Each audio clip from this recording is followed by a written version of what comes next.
దేవుని స్తోత్రం. అందరము కలిసి దేవుని యొక్క వాక్యాన్ని శ్రద్ధగా మనమందరము కూడా నేర్చుకుందాం అండి. ఎందుకంటే ఈ యొక్క బైబిల్ గ్రంథం ఏంటది? మన యొక్క జీవిత నిఘంటు. మన యొక్క జీవితాన్ని పరిశుభ్రంగా, పవిత్రంగా, మంచి జీవితంగా మార్చేటటువంటి బైబిల్ గ్రంథం. దేవుని స్తోత్రం. అందుకని అందరము కూడా బైబిల్ గ్రంథానికి విలువనివ్వాలి. బైబిల్ మీదే రాసి ఉండిద్ది. ఏమని రాసి ఉండిద్ది? పరిశుద్ధ గ్రంథము అని రాసి ఉంటుంది. మరి ఈ పరిశుద్ధ గ్రంథము అని రాసినటువంటి ఈ యొక్క బైబిల్ని అపరిశుద్ధంగా ఉంచితే ఎలా ఉండిద్ది? బాగుండిద్దా? ఆ యొక్క బైబిల్కి విలువ ఇచ్చినట్టు ఉండిద్దా? బైబిల్కి విలువ ఇచ్చినట్టు ఉండిద్దా? అందుకనే మీరు ఇక్కడికి వచ్చినప్పుడు కూడా మీకేం నేర్పిస్తా ఉన్నాను? బైబిల్ని దాటకూడదు, తొక్కకూడదు, ఏడబడితే ఆడ పెట్టకూడదు. ఏడబెట్టుకోవాలని చెప్పాను? ఒళ్ళో పెట్టుకోవాలి. లేదు అక్కడి నుంచి రావాలి అని అంటే నీకు దారికి అడ్డంగా ఉంటే పక్కకు జరిపి పెట్టుకొని నువ్వు యువతలకు రావాలి. అంతేగాని ప్లేస్ లేదులే అని చెప్పేసి బైబిల్ని దాటకూడదు. ఎక్కడ పడితే అక్కడ కూడా పెట్టకూడదు. దేవుని స్తోత్రం. మరలా ఇంకోటి ఏంది? మనం పడుకునే మంచం ఉండేది కదా, పడుకునేటటువంటి మంచం మీద కూడా దీన్ని పెట్టకూడదు. పడుకునే మంచం మీద కూడా ఈ బైబిల్ గ్రంథాన్ని పెట్టకూడదు.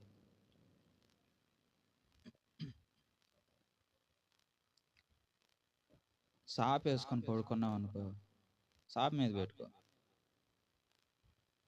సాప్ వేసుకొని ప్రార్థన చేసుకొని అక్కడే పడుకునేటట్లయితే సాప్ మీద పెట్టుకొని పనుకో, ప్రార్థన చేసుకొని పడుకో. ఎందుకంటే పరిశుద్ధమైనటువంటి గ్రంథానికి మనము విలువనివ్వాలి. దేవుని స్తోత్రం. ఈరోజు దేవుని యొక్క వాక్యంలోనికి మనం వెళ్ళే ముందు మరి ఈ యొక్క వాక్యానికి తగినటువంటి అంశం ఏంటంటే, మనుషుడు ఏది విత్తునో ఆ పంటనే కోయును అని చెప్పేసి ఈ యొక్క అంశం మీద దేవుని యొక్క వాక్యాన్ని మనం అందరం కూడా స్పష్టంగా తెలుసుకుందాం. దేవుని స్తోత్రం. గలతీయులకు రాసిన పత్రిక కృత నిబంధన గ్రంథము. అందరూ కూడా ఈ యొక్క వాక్యాన్ని అండర్లైన్ చేసుకోవాలి. చేసుకొని మీరు కూడా ఈ యొక్క వాక్యాన్ని నేర్చుకోండి. ఏదో వింటున్నాంలే వదిలేస్తున్నాంలే అన్నట్లుగా కాకోకుండా ఈ యొక్క వాక్యాన్ని మనము జాగ్రత్తగా నేర్చుకొని దాన్ని మన యొక్క హృదయములలో భద్రమ చేసుకోవాలి. దేవుని స్తోత్రం. ఎందుకంటే ఈ మాటలు ఎందుకంటే చెప్తుంది, యేసు ప్రభు వారు ఆయన ఒక 10 మంది కన్యకల్ని తీసుకొని వెళ్ళటానికి ఆయన ఈ భూమి మీదకి వచ్చినప్పుడు 5గురేమో రెడీలో ఉన్నారు, 5గురేమో రెడీలో లేరు. అంటే ఆ రెడీలో లేనటువంటి వాళ్ళ యొక్క జీవితంలో, వాళ్ళ యొక్క హృదయంలో దేవుని యొక్క వాక్యములు లేదు. అందుకనే దేవుని యొక్క వాక్యం లేదు, దేవుని ప్రార్థన లేదు, దేవుని యొక్క అనుభవం లేదు, దేవుని యొక్క ప్రార్థనా జీవితం అనేది కూడా లేదు. అందుకనే మరి దేవుడు ఏమంటూ ఉన్నాడు? నేను చెప్పేటటువంటి వాక్యాన్ని మీ హృదయం అనేటటువంటి పలకల మీద రాసుకోండి అని అంటూ ఉన్నాడు. దేవుని స్తోత్రం. గలతీయులకు రాసిన పత్రిక 6వ అధ్యాయం 7వ వచనం.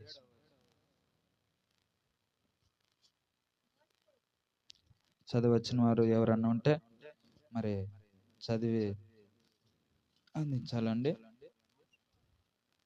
మోసపోకుడి, దేవుడు వెక్కిరింపబడడు.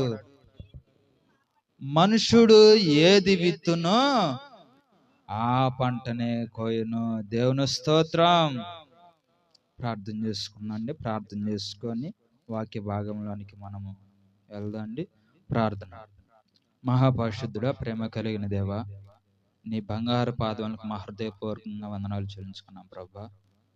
అయ్యా ఇప్పుడు చదివినటువంటి వాక్యాన్ని నీ ప్రజలకు అందరికీ కూడా అర్థమయ్యే విధంగా మంచిగా వివరించి చెప్పుటకు సాయించండి.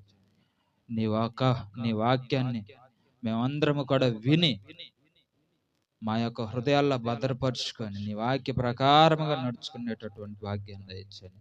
వినగలిగినటువంటి చెవులను, ఆ యొక్క మంచి మనసును ఎక్కడ ఉన్నటువంటి నీ పిల్లలకు అందరికీ ఈ మైక్ ద్వారాగా వినేటటువంటి నీ ప్రజలకు అందరికీ కూడా దయచేయండి. దయచేసి నీ యొక్క వాక్యానుసారంగా అందరము కూడా నడుచుకున్నట్లుగా సహాయం చేయమని మా ప్రభు అయినటువంటి యేసుక్రీస్తు అతి పరిశుద్ధమైన నామములో బ్రతమలాడి అడిగి వేడుకుంటున్నాం మా ప్రియ పరమ తండ్రి. ఆమేన్. దేవుని స్తోత్రం, దేవుని స్తోత్రం. నీరసంగా ఉండేవాళ్ళు దేవుని స్తోత్రం, నీరసంగా లేని వాళ్ళు హుషారుగా ఉండేవాళ్ళు దేవుని స్తోత్రం. అది గలతీయులకు రాసిన పత్రిక 6వ అధ్యాయం 7వ వచనం. మోసపోకుడి, దేవుడు వెక్కిరింపబడడు. మనుషుడు ఏది విత్తునో ఆ పంటనే కోయును అని అంటూ ఉన్నాడు. దేవుని స్తోత్రం.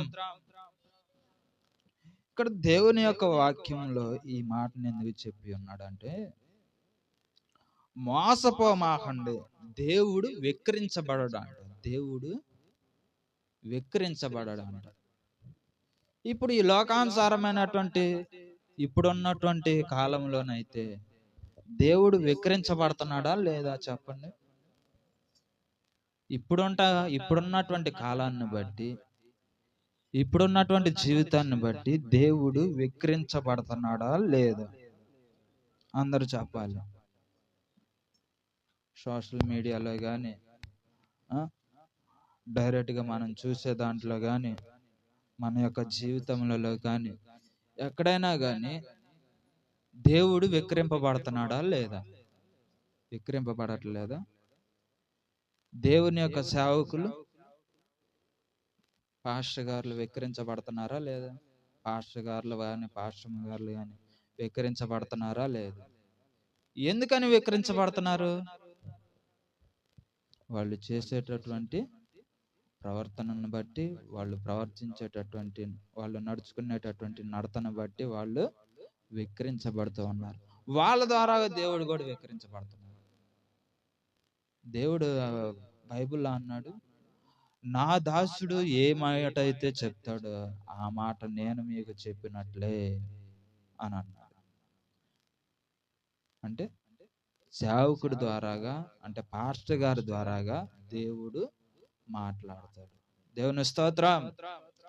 అలాగా మాట్లాడేటటువంటి దేవుడు పాస్టర్ గారి ద్వారాగా మాట్లాడేటటువంటి ఆ యొక్క పాస్టర్ గారే దేవుణ్ణి వెక్కిరించబడేటట్లుగా చేస్తూ ఉంటే అప్పుడు దేవుని నామానికి మహిమ వచ్చిద్దా, చెడ్డ పేరు వచ్చిద్దా?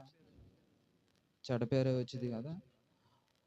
మరి ఇప్పుడు సోషల్ మీడియా ఉంది, ఆ మీడియాలో మరి పాస్టర్ గారులను కానీ, పాస్టర్మలు కానీ, లేకపోతే వీధి స్వార్థ చేయటానికి పోయిన వాళ్ళని కానీ, లేకపోతే ఏదన్నా తెలియని ఊరికి పోయి వాక్యం చెప్పడానికి వెళ్ళిన వాళ్ళని కానీ ఏం చేస్తున్నారు? ఇప్పుడు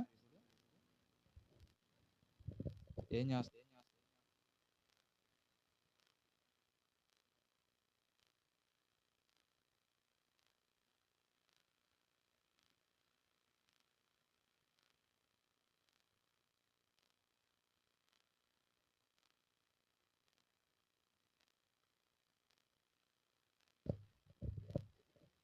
కాబట్టి ప్రియమైనటువంటి దేవుని బిడ్డలారా, మనుషుడు ఏదైతే విత్తుతాడో ఆ పంటనే కోస్తాడు. అంటే దేవుడు ఇప్పుడు ఉన్నటువంటి కాలంలో వెక్కిరింపబడుతున్నాడా లేదా? వెక్కిరింపబడుతున్నాడు. మరి ఇక్కడ వాక్యంలోనేమో దేవుడు వెక్కిరింపబడడు అంటే మోసపోమాకండి, దేవుడు వెక్కిరింపబడడు అని అంటున్నాడు. దేవుని స్తోత్రం. మనం మోసపోతున్నాం అంట.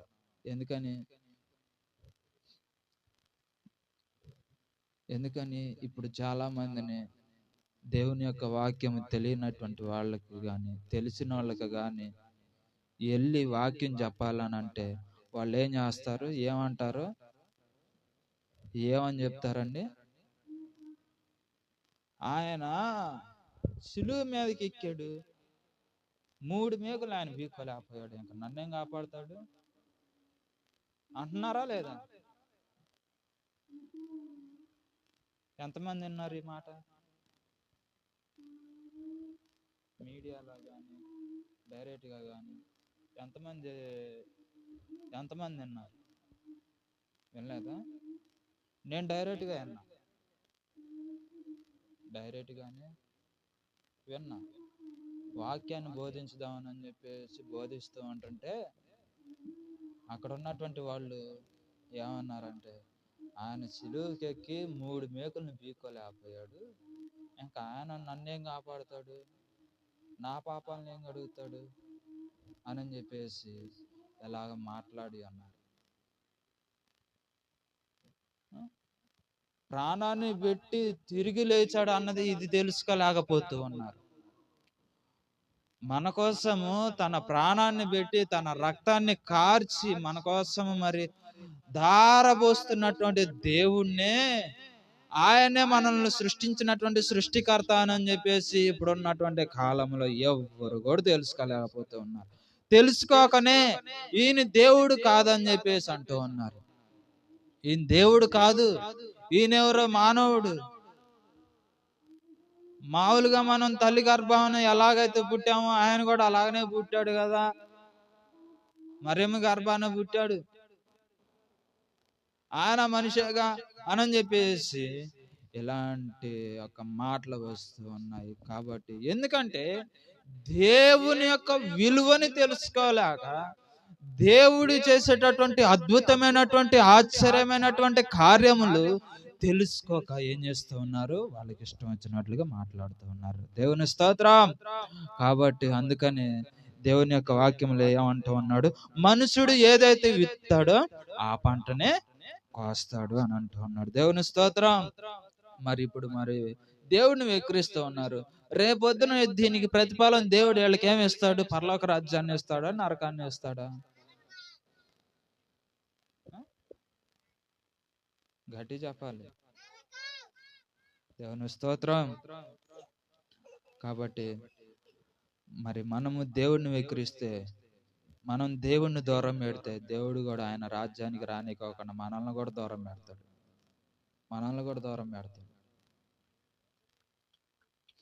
ప్రసంగి గ్రంథము 5వ అధ్యాయం 18వ వచనం.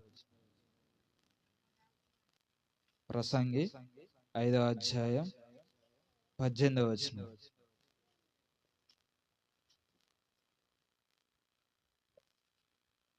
Page number 559.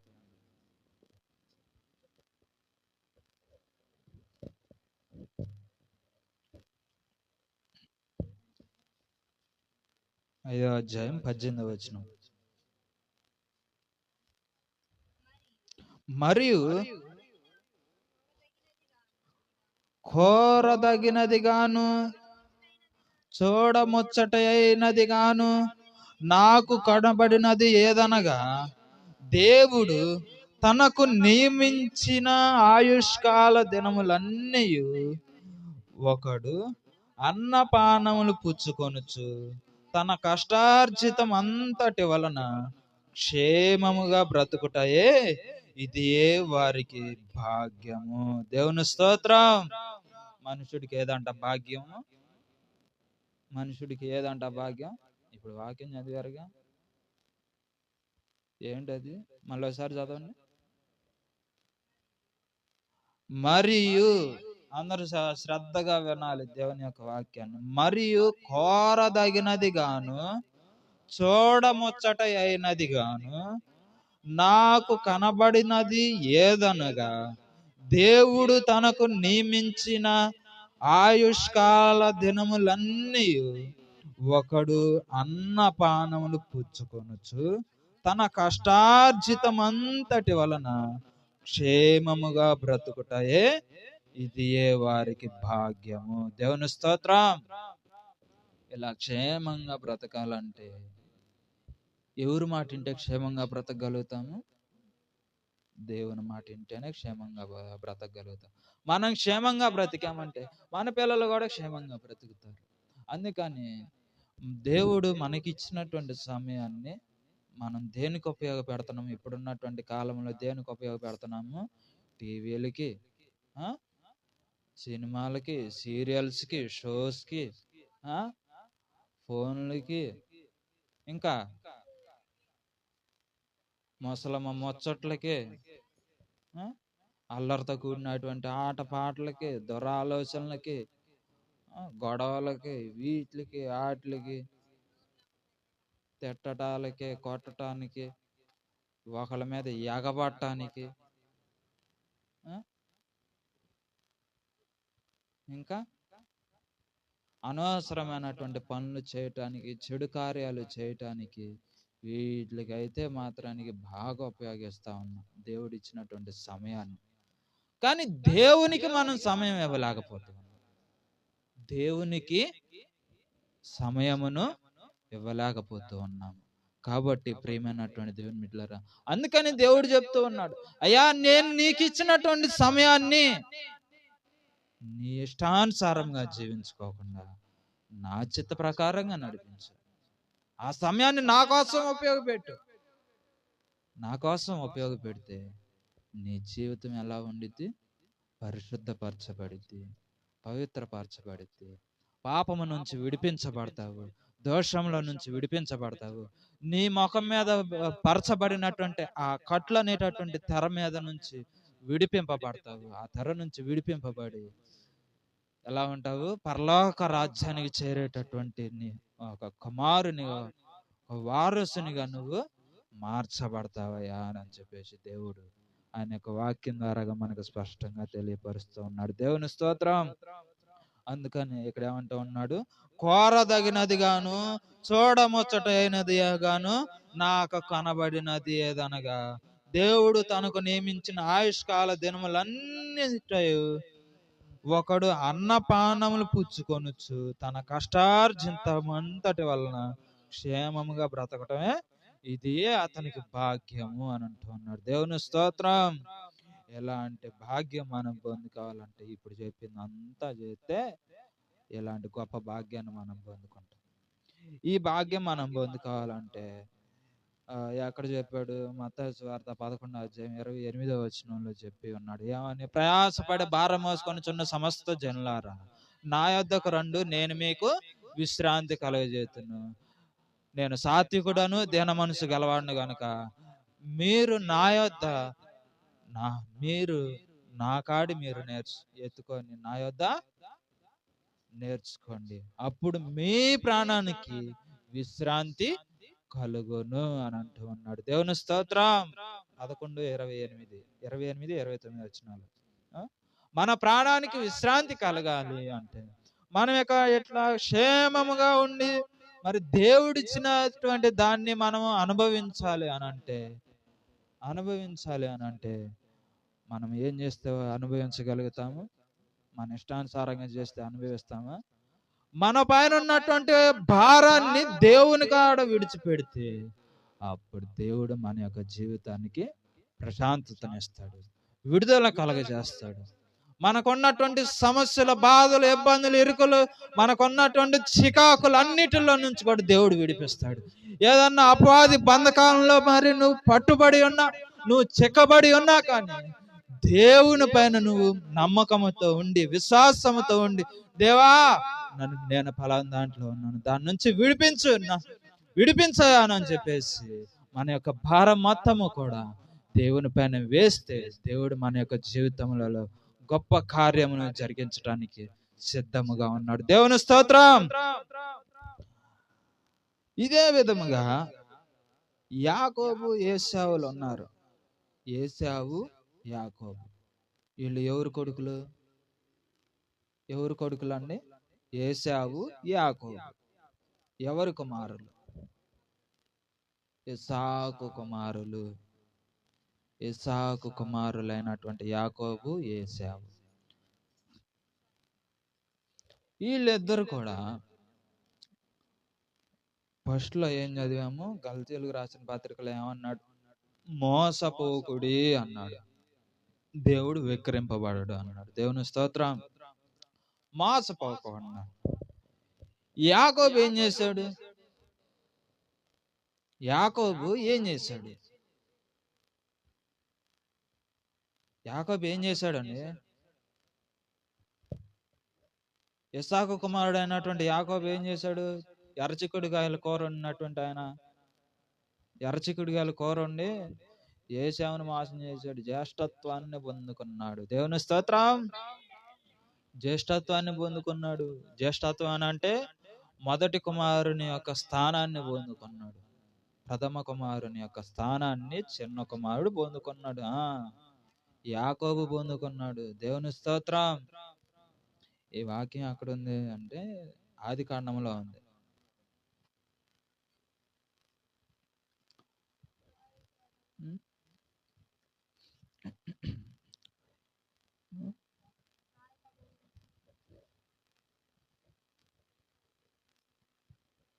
ఆది కాండము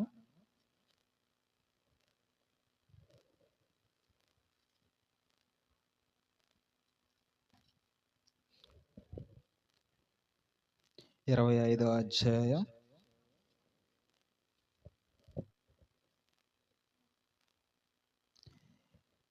26వ వచనం నుంచి 34వ వచనం దాకా ఇది ఏంటంటే ఎర్రచిక్కుడుగాయల కూర ఉండి యాకోబు ఆది కాండము 25వ అధ్యాయం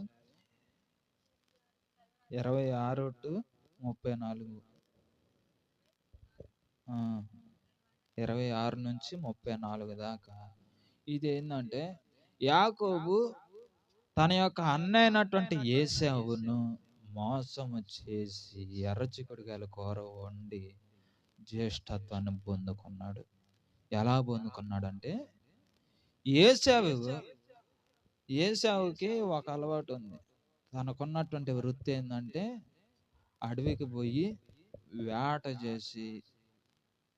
వేటాడి మాంసాన్ని తీసుకొని వస్తాడు. వేటాడి జంతువుల మాంసమును తీసుకొని ఇంట్లోకి గడుపుతూ ఉంటాడు. అవకాశం ఉంటే మరి అమ్మకానికి కూడా అమ్ముతూ ఉంటాడు. అలాంటి సమయంలో ఒకరోజు ఏశావు పోయి వేటాడి మాంసాన్ని తెచ్చేసరికి ఈ లోపల తమ్ముడు ఏం చేస్తున్నాడు? ఎర్రచిక్కుడుగాయలు కోసుకొచ్చి కూర మంచి గుమగుమలాడేటటువంటి వాసనతో చేస్తున్నాడు. యాకోబు చేస్తున్నాడు. మంచి గుమగుమలాడుతుంది. ఏడు నుంచి ఊరు సగం దూరం కొడుతుంది వాసన. అంత గొప్పగా చేస్తున్నాడు. అంత గొప్పగా మంచి టేస్ట్గా సువాసనగా చేస్తా ఉండేసరికి ఎర్రచిక్కుడుగాయలు అంటే అప్పుడు ఆశ. నా చిన్నతనంలో కూడా నేను తిన్నా ఎర్రచిక్కుడుగాయలు. నా చిన్న వయసులో కూడా ఎన్ని సంవత్సరాల దాకా నాకు 16 సంవత్సరాలు వచ్చిందా తిన్నా. నా వయసు 16 సంవత్సరాలు వచ్చిందా తిన్నా. ఎర్రగా ఉంటాయి ఎర్రచిక్కుడుగాయలు. కూర వండితే వాటికి మామూలు చిక్కుడుగాయ కూర ఉన్నట్టే ఉండేది, కానీ మెత్తగా ఉండేది.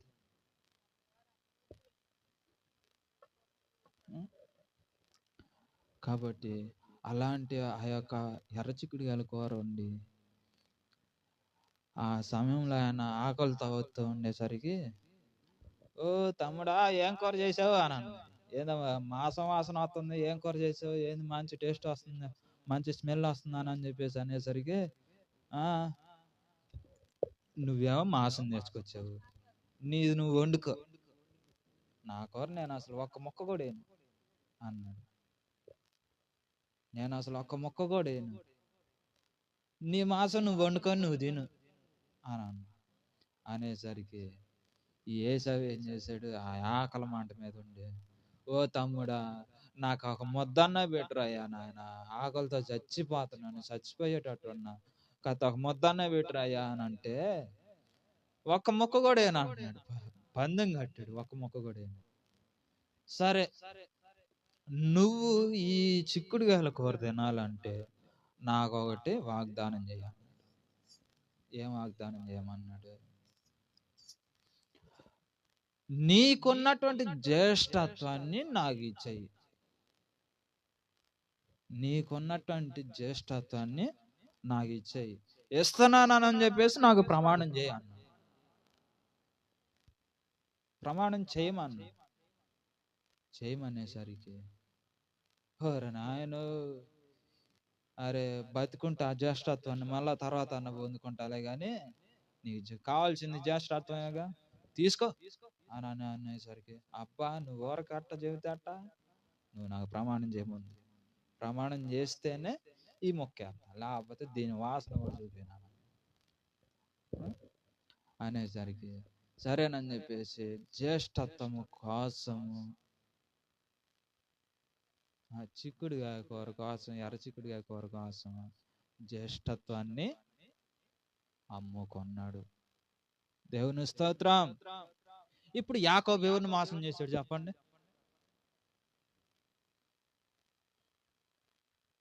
ఎవరిని మోసం చేశాడు? యాకోబు ఎవరిని మోసం చేశాడు?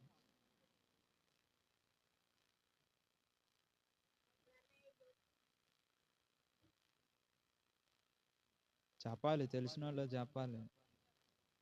ఏశావు. ఏశావు యాకోబుకి ఏమవుతాడు? ఏశావు యాకోబుకి అన్న, ఏశావు యాకోబుకి ఏమవుతాడు? ఏశావుకి యాకోబు ఏమవుతాడు అని కాదు అన్న. వాళ్ళిద్దరు కమల పిల్లలు. ఆ కమలని ఆడుందంటే 22వ వచనం, 23 వచనాలు, 24 వచనాల్లో రాసింది. అలాగ చేసి ముందేమో ఇక్కడ అన్నను మోసం చేశాడు, తర్వాత ఏమో తండ్రిని మోసం చేశాడు. తండ్రిని మోసం చేశాడు. ఎట్ట మోసం చేశాడు అంటే, తండ్రికి కళ్ళు కనపడట్లా, గుడ్డివాడిగా ఉన్నాడు. తన యొక్క వయసు కూడా అయిపోయి బాగా కళ్ళు కూడా మసకలు వచ్చేసి, ఏదో కథ పలానోళ్ళు అని చెప్పేసి దగ్గరకు వచ్చి వాళ్ళ యొక్క బాడీలని, వాళ్ళ యొక్క వస్త్రములను తడితేనే పలానోళ్ళు అని చెప్పేసి తెలుసుకోగలుగుతాడు. వాళ్ళ యొక్క వాయిస్ విని పలానోళ్ళు అని చెప్పేసి తెలుసుకుంటాడు. అలాంటి ఉన్నటువంటి ఆ యొక్క వ్యక్తి కాడికి అతను అన్నాడు, ఇద్దరు కుమారులను కాదు, పెద్ద కొడుకుని పిలిచి, ఏశావు నువ్వు అడవికి పోయి మంచి రుచి కలిగినటువంటి ఆహారాన్ని, మాంసాన్ని పట్టుకొనిరా, మాంసాన్ని వేటాడి తీసుకొనిరా, నేను నిన్ను ఆశీర్వదిస్తా, నీకు ప్రథమ కుమారుడైనటువంటి ఆ యొక్క జ్యేష్ఠత్వాన్ని నేను నీకు ఇస్తాను. నాకున్న దేవుడు నాకు ఇచ్చినటువంటి ఆశీర్వాదాలు, దీవెనలు, మేళ్ళు ఇవన్నీ కూడా నీకు ఇస్తా. ఆ యొక్క అధికారం మొత్తం నీకు ఇస్తాను. ఎందుకంటే నాకు మరి చూపు మందగిల్లిపోయిందయ్యా, కాబట్టి దేవుడు నాకు ఇచ్చినటువంటి అధికారాన్ని నీకు ఇవ్వాలని చెప్పేసి నేను ఆశతో ఉన్నాను, కాబట్టి వెళ్ళి నాకు నా యొక్క ఆకలిని తీరు అయ్యా అని అనేసరికి సరేనని చెప్పేసి అన్న వెళ్ళిపోయాడు. ఈ మాట ఎవరు వినింది? యాకోబు కాదు, తల్లి అయినటువంటి రెబ్కా అయిన, ఇస్సాకు భార్య అయినటువంటి రెబ్కా అయిన ఈయన చాటుగా పోయి చిన్న కొడుకు చెప్పింది, ఓ నా చిన్న కొడుకు, ఏడుతా చెప్పింది, మళ్ళీ చిన్నగా కాదు, మామూలుగా కాదు, ఓ నా చిన్న కొడుకా, నువ్వు దేవుని యొక్క మాటను త్రోసివేస్తే, నువ్వు నా మాటను త్రోసివేస్తే నువ్వు ఇంకా దేనికి పనికి రావయ్యా. నేను చెప్పిన మాట నువ్వు ఆశీర్వదింపబడతావు, దేవుడిచ్చేటటువంటి అధికారాన్ని కూడా నువ్వు పొందుకుంటావని నేను చెప్పేసి అనేసరికి, సరే చెప్పామా ఏంది అని అంటే, ఇదిగో నువ్వు వెళ్ళి ఏదో పెట్ట మాంసం ఏదో ఒకటి పట్టుకొనిరా, మాంసాన్ని పట్టుకొనిరా. అమ్మా నాకు ఏట ఆటం రాదు అని అంటే, సరే నేనే ఏదో ఒకటి చేస్తాను, మాంసం కూర ఏదో ఒకటి చేస్తాను, తీసుకొని వెళ్ళి మీ నాన్నకాడికి పోయి మీ నాన్న యొక్క ఆశీర్వాదాలు దీవెనలు నువ్వు పొందుకోవాలా, ఇదే నా కోరిక అన్నాడు. మరి అన్నయ్యకేమో ఒంటి నిండా బొచ్చు ఉండేది కదా, నాకు బొచ్చు లేదు కదా అన్నాడు. ఆయన వేసుకునే బట్టలు నువ్వు వేసుకుంది కానీలే, వేసుకుంటే బొచ్చు బొచ్చుగానే ఉండిద్ది అని అన్నా. ఇప్పుడు ఎవరిని మోసం చేశాడు? తండ్రిని మోసం చేశాడు. మెలకొండ పోయి బాగా కమ్మది అన్నాడు. అయ్యా, స్వరము చూస్తేనేమో యాకోబు, తడిమి చూస్తేనేమో ఏశావు. ఇప్పుడు ఏశావని నమ్మాలా, యాకోబు అని నమ్మాలా, ఎవరని నమ్మాలి? అందుకని ఈ కన్ఫ్యూజన్లో ఉండాలి. సర్లే, ఎట్టయితే అట్టయింది. ఏశావు లాగానే ఉన్నాడుగా, ఎట్ట తడిమి చూస్తే ముందు జరగండి. ఏశావు లాగానే ఉన్నాడుగా తడిమి చూస్తే అని చెప్పేసి, సర్లే ఎట్టయితే అట్టయితే దేవుడే చూసుకుంటాడు అని దేవుని మీద భారం వేసి యాకోబు తెచ్చినటువంటి ఆ యొక్క మాంసం కూరని మొత్తం తినేసేసి మనసారా ఆయన ఆశీర్వదించాడు. యాకోబుని ఆశీర్వదించాడు. దేవుని స్తోత్రం. ఇప్పుడు ఎవరిని మోసం చేశాడు? తండ్రిని మోసం చేసి ఏం పొందుకున్నాడు?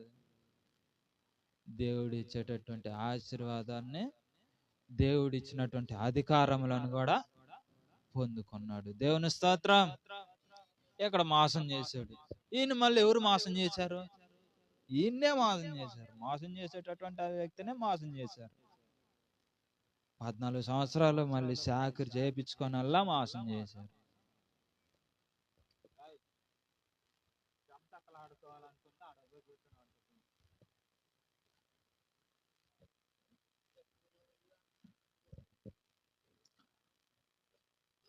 ఎవరిని మోసం చేశాడు?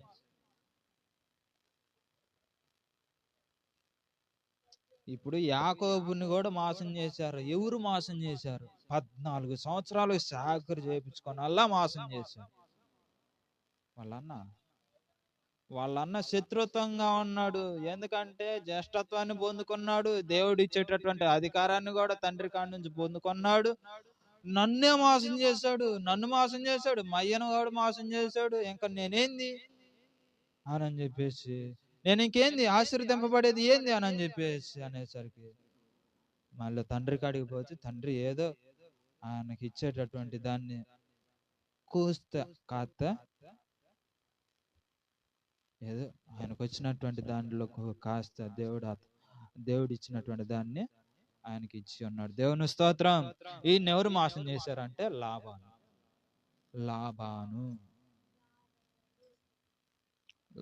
మోసం చేశాడు. ఎందుకు మోసం చేశాడు? ఎందుకు మోసం చేశాడండి? లాబాను ఎందుకు మోసం చేశాడు?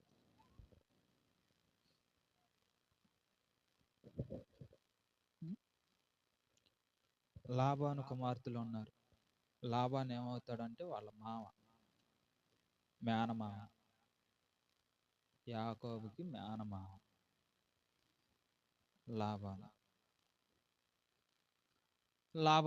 లాబాను కాడ 2 కుమార్తెలు ఉన్నారు. 2 కుమార్తెల్లో 2వ కుమార్తె మంచి నీటిగా అందంగా రమ్యంగా ఉందని చెప్పి ఆమెను ప్రేమిస్తా ఉన్నాడు యాకోబు. ప్రేమించి ఆమె కోసం 7 సంవత్సరాలు చేశాడు. 7 సంవత్సరాలు చాకరీ చేశాడు. 7 సంవత్సరాలు చాకరీ చేసేసరికి సరేనని చెప్పేసి ఆ 7 సంవత్సరాలకు తగ్గట్టుగా ఈ లాభాన్ని ఏం చేశాడు? పెద్ద కూతురుని ఇచ్చాడు. అప్పట్లో మొఖాలు చూసుకునే వ్యవహారాలు లేవు. మొత్తం ముసుగు తీసేది ఎప్పుడు? పెళ్లి తర్వాత ఫస్ట్ రోజు అప్పుడు ఎలాంటి అమ్మాయి ఏందని చెప్పేసి లోన పోయినా చూసుకుంటారు.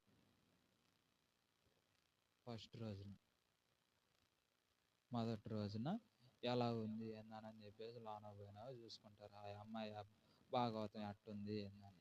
అప్పుడు దాకా మోకానికి వేసిన ముసుగు తీయరు. అప్పుడున్నటువంటి సిస్టమ్ అది. ఇప్పుడేముంది ఇప్పుడేముంది ఏదో ముఖం మీద ఏదో కొంచెం స్కార్ఫ్ ఒకటి వేస్తున్నారు, ఒక తెర ఒకటి వేస్తున్నారు, మెల్లకుండా చూసుకుంటా ఉన్నారు. అప్పటికప్పుడే తాళి కట్టేటప్పుడే చూస్తున్నారు. ఇక్కడేమో మొదట మొదట భార్యకి ఏముందంటే కథ మెల్లకన్ను ఉంది, అందంగా లేదు, సౌందర్యంగా కూడా లేదు, నల్లగా ఉంది. ఆమె ఈయనకి నచ్చల. ఏంది మా పెద్ద కూతురుని ఎత్తాను, చిన్న కూతురుని ఎత్తాను అన్నావు, చిన్న కూతురేగా అని అంటే చిన్న కూతురేనాయా అని. తేరా చూసేసరికి పెద్ద కూతురు. తెల్లారు లేచి వచ్చి, ఏందయ్యా, ఏంది మావా, ఏంది నన్ను ఇంత మోసం చేసిపోయింది, చిన్న కూతురుని ఎత్తానని చెప్పి పెద్ద కూతురుని ఇచ్చిపోయింది అని అనేసరికి, అయ్యా ఇప్పుడున్నటువంటి మరి మనోళ్ళు పెద్ద కూతురుకి చేయకోకుండా చిన్నపిల్లకి చేసామంటే ఏమన్నా తేడా ఉందేమో ఏందేమో అని చెప్పేసి అంటారని చెప్పేసి పెద్ద అని ముందు ఇచ్చాను అని అన్నాడు. నాకేం ఇష్టం లేదు, ఆమె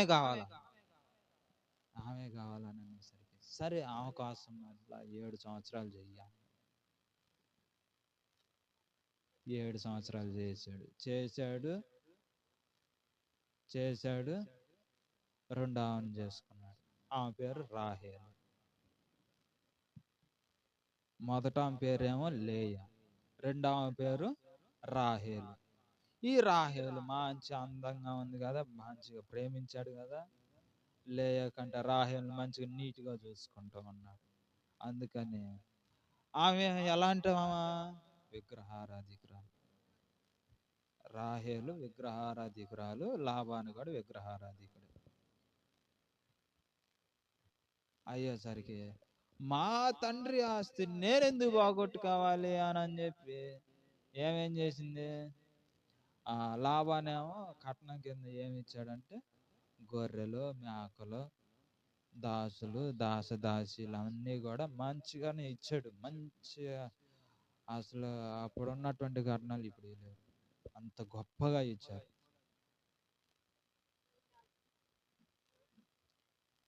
అంత గొప్పగా ఇచ్చారు. అప్పుడు ఇచ్చి, మామయ్య నువ్వు ఇచ్చినటువంటి ఆస్తి మనం అందరం కలిసి ఉండాలంటే ఉండటానికి ప్లేస్ లేదు, కాబట్టి మా ఇంటికి నేను పోతాను అని అనేసరికి సరేనని చెప్పేసి పోతున్నాడు. తెల్లారిపోదు కానీ అయ్యా అని అనేసరికి ఈ నైట్ ఏం చేశాడు, మంచి సన్నది ఇనపకడ్డి ఒకటి తయారు చేసి ఆ గొర్రెల మేకల్లో మచ్చలు లేని వాటికి నాయి, మచ్చలు ఉండే వాటికి నీ అన్నాడు. మచ్చలు ఉండే ఎవరి, యాకోబి, మచ్చలు లేని ఏమో వాళ్ళ మామయ్య. అందుకని చెప్పేసి అన్నిటికీ మచ్చలు పెట్టేశాడు. అన్ని వాటికి మచ్చలు పెట్టాడు. పిర్ర మీద వాత వేసేసరికి మచ్చ వచ్చింది, పిర్ర మీద వాత వేసేసరికి మచ్చ వచ్చింది. అట్ట మచ్చ వచ్చేసరికి ఊరు నాయన, ఒక్క గొర్రె కూడా, ఒక్క మేక కూడా లేదుగా, అన్ని మచ్చలు అయ్యానా, అన్ని మా వాళ్ళకి అయ్యాలా అని చెప్పేసి సర్లే తీసుకోపో అని చెప్పేసి ఇచ్చేసేసి తీసుకొని వెళ్ళిపోయాడు. ఇంకా పాత ఉండేసరికి రేపు ఏమైంది, ఎవరు రాహేలు ఏం చేసింది, తండ్రి యొక్క దేవుళ్ళు ఉన్నారు, దేవతలు ఉన్నారు, ఇవన్నీ కూడా తండ్రి తెలియకోకుండా ఏం చేసింది, మొత్తం కూడా మూట కట్టి ఆ భుజాన్ని వేసుకొని వస్తుంది. అక్కడ కోపం వచ్చింది లాభానికి, అక్కడ కోపం వచ్చింది. గొర్రెలు మేకలు తీసుకున్నా కోపం రాల, దేవుళ్ళని తీసుకునేసరికి కోపం వచ్చింది. కోపం వచ్చేసరికి అప్పుడు ఎమ్మడబడ్డాడు, యాకోబు ఎమ్మడబడ్డాడు. సగం దూరం పోయినాక యాకోబు ఎమ్మడి పడేసరికి యాకోబు కాడికి వచ్చి లాభాను, ఏంది యాకోబు, ఏంది ఏమంతా మోసం చేసావు, ఏంది అని చెప్పేసి అంటే, ఏం మోసం చేశాను మాయా, నిన్నేం మోసం చేశా అంటే, తెలిసిందేమో వాతలు పెట్టాడు అన్న సంగతి తెలిసిందేమో అని, నిన్నేం మోసం చేశా మాయా అనేసరికి నువ్వు నా పశువుల్ని తీసుకున్నా, నేనేమనలా. నా దేవుళ్ళని ఎందుకు తీసుకున్నా నువ్వు అనేసరికి, నేను తీసుకున్నాను, అవి నేను ఆరాధించను, నేను పూజించను, నేను వాటికి మొక్కను, ఏమీ లేదు, అవి నేను తీసుకున్నాను. నేను ఎట తీసుకున్నాను, ఎవరు తీసుకున్నారు అని చెప్పేసి మొత్తాన్ని కూడా గాలి మన్నాడు, మొత్తాన్ని కూడా ఎతకమన్నాడు. అందరిని ఎతికేసరికి ఈ రాహేలు ఏం చేసింది, అవి మొత్తం కూడా భూమిలో గుంట తీసి గుంటలో పెట్టి దాని మీద కూర్చుంది. భూమిలో గుంట తీసి ఆ గుంట నిండా పూడ్చి దాని మీద కూర్చుంది.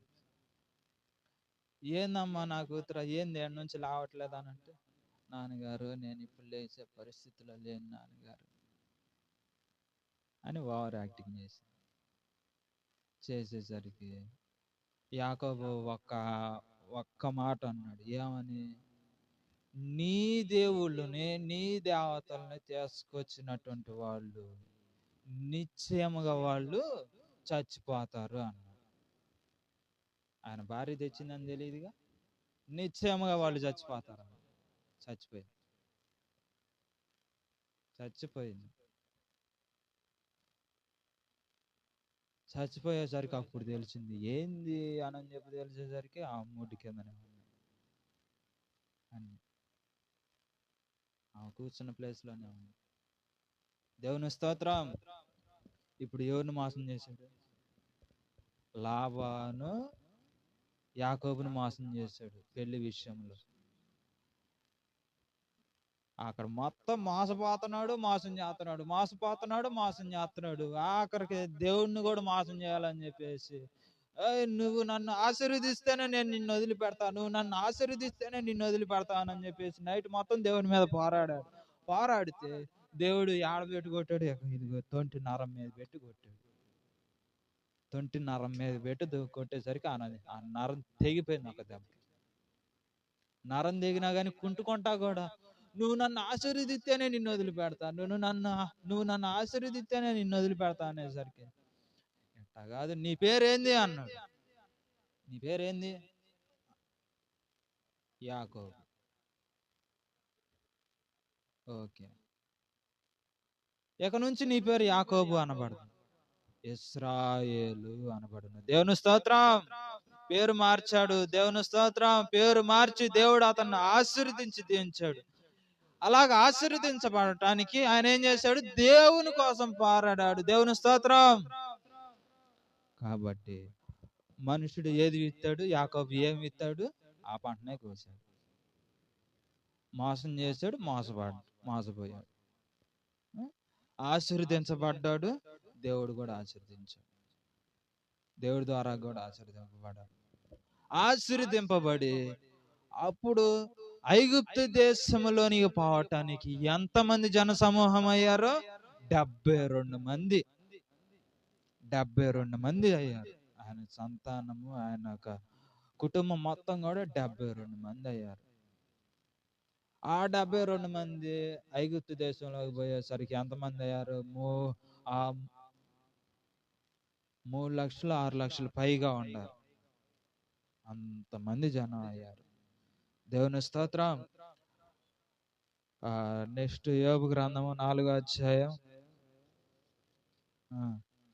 త్వరగా దేవుని యొక్క వాక్యాన్ని చదువుకుందండి. యోబు గ్రంథము 4వ అధ్యాయం 8వ వచనం.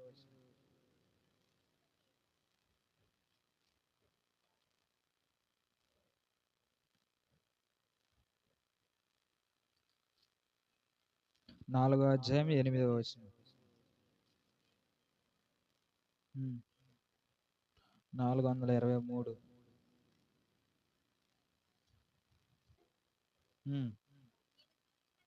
నేను చూచినంత వరకు అక్రమమును దున్ని కీడుని విత్తువారు దానినే కోయుదురు. దేవుని స్తోత్రం. ఇక్కడ ఎంత గొప్ప మాట చెప్పాడు. అక్రమాన్ని దున్ని కీడు చేయవాడు దాన్నే కోస్తాడంట.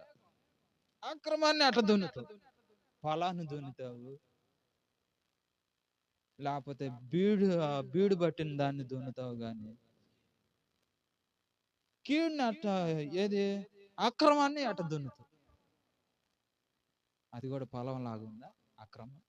మరి ఎందుకు ఇక్కడ ఈ మాట చెప్పాడు? నేను చూసినంత వరకు అక్రమాన్ని దున్ని కీడుని విత్తువారు దాన్నే కోస్తారు. కీడుని విత్తువారు అంటే ఎవరన్నా పొలంలో మరి గచ్చపాతలు ఇవన్నీ ఉంటే దున్ని దాంట్లో మంచి విత్తనాలు వేస్తారు, దానికి ప్రతిఫలం పొందుకుంటారు. ఈ మాట ఎందుకు చెప్పి ఉన్నాడు అంటే, అక్రమము కలిగినటువంటి వారలారా, మీరు కీడు చేస్తున్నారు, మీరు ఎదుటి వారి కీడు చేస్తున్నారు కాబట్టి మీ కుటుంబం ఆశీర్వదించబడాలంటే అట ఆశీర్వదించబడిద్ది. ఎలా ఆశీర్వదించబడిద్ది? నువ్వేమో ఎదుటి వాళ్ళకి కీడు చేస్తూ ఉన్నావు, ఎదుటి వాళ్ళనేమో నీ ఇష్టం వచ్చినట్లుగా చేస్తూ ఉన్నావు. నేనైతే ఆశీర్వదింపబడాలి దేవుని ద్వారా, నేనైతే దీవించబడాలి అని చెప్పేసి అంటే ఎలాగ ఆశీర్వదింపబడతావు? ఎలా దీవించబడతావు?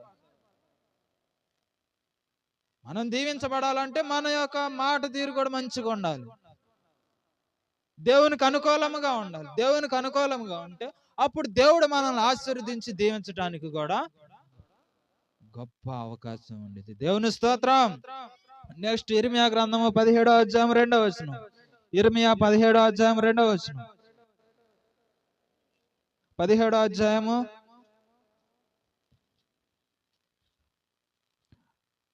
2వ వచనం.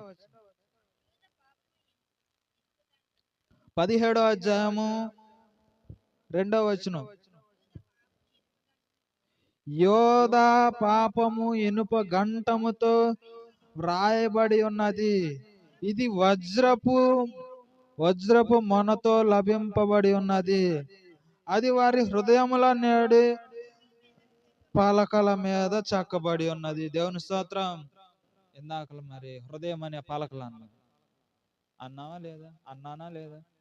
హృదయం అనే పలకలు, ఆ హృదయం అనేటటువంటి పలకల మీద దేవుని యొక్క వాక్యాన్ని రాసుకోవాలి అన్న. ఎక్కడేం చేశారంటే పాపం అనేటటువంటి ఇనుప దండముతో రాసుకున్నారు, పాపాన్ని రాసుకున్నారు హృదయం అనేటటువంటి పలకల మీద.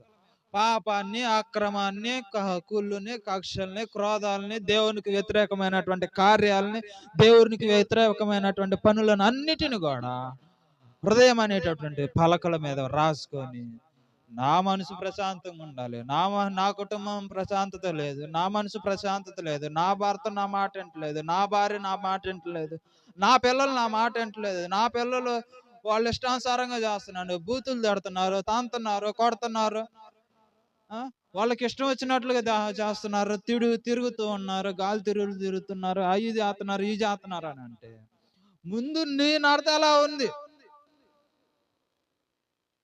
నేనైతే చెడిపోయానయ్యా, నా పిల్ల బాగుండాలి. ఎవరి మాట అనే ఇదే మాట్లాడాలి. పిల్లలు నేర్చుకోవాలంటే, పిల్లలు కూడా మంచిగా ఉండాలంటే మన యొక్క జీవితం ఎలా ఉండాలి? దేవునికి ఉపయోగపడే వారిగా ఉండాలి. దేవునికి ఉపయోగపడే జీవితముగా ఉంటేనే పిల్లలు కూడా రేపొద్దున మనం పిల్లలు కూడా రేపొద్దున దేవునికి ఉపయోగపడతారు. లేకపోతే ఈ లోకానికి ఉపయోగపడితే మన పిల్లలు కూడా ఈ లోకానికి ఉపయోగపడతారు. దేవుని స్తోత్రం. అందుకని ఇక్కడ దేవుని యొక్క వాక్యంలో ఏం చెప్పి ఉన్నాడు? నీవు మనుషుడు ఏదైతే విత్తుతాడో ఆ పంటనే కోస్తాడు అని అంటూ ఉన్నాడు. మన యొక్క తల్లిదండ్రులు ఏదైతే మన పైన చూపిస్తారో, ప్రేమను చూపించినా, ద్వేషాన్ని చూపించినా, కక్షలు చూపించినా, లేకపోతే పిల్లలకి కనపడేటట్లుగా తిట్టుకున్నా, పిల్లలకు కనపడినట్లుగా తిట్టుకున్నా గానీ ఇప్పుడు కాకపోతే రేపొద్దునైనా కానీ మన పిల్లలకు తెలిసింది. ఇప్పుడు కాకపోతే రేపొద్దునైనా కానీ మన పిల్లలకు తెలిసింది. మనం పడే కష్టము మన పిల్లలకు తెలియాలంటే తెలియకూడదు అని అనుకుంటాము, కానీ అది అన్నట్టుగా కూడా జరగదు.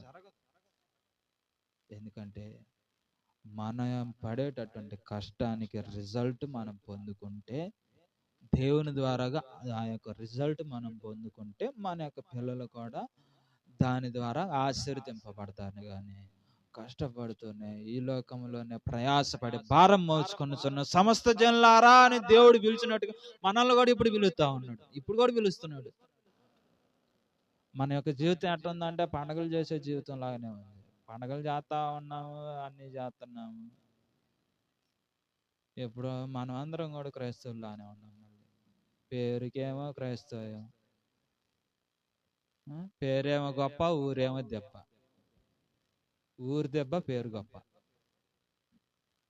అట్టుంది ఇప్పుడున్నటువంటి మన యొక్క జీవితం. ఎలా ఉందంటే ఇలా ఉంది. క్రైస్తవులము అని చెప్పేసి అనుకుంటూ ఉన్నాం, కానీ దేవుని దృష్టిలో ఆ క్రైస్తవ్యం పనికి రావట్లే. మనం చేసేటటువంటి నడతలో, మనం చేసేటటువంటి పనులు, క్రియలు, కార్యాలు ఇవన్నీ కూడా దేవునికి నచ్చట్లేదు. ఆదివారం వచ్చి ప్రభా ప్రభా ప్రభా ప్రభా ప్రభా ప్రభా ప్రభా, సోమవారం నుంచి ఆడేసావంటే గోంగడ అంటే ఆ చెట్టు కింద వేసే గోంగడ, ఆ చెట్టు కిందనే నేను ఉంటాను.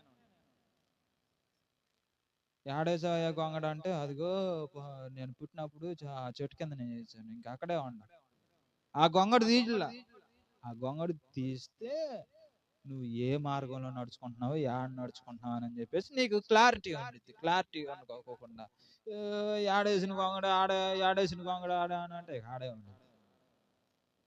అందుకని దేవుడు స్పష్టంగా చెప్తూ ఉన్నాడు. మరలా కీర్తన 45 అధ్యాయం 1వ వచనం అయిపోవచ్చిందండి. కీర్తన 45 అధ్యాయం 1వ వచనం.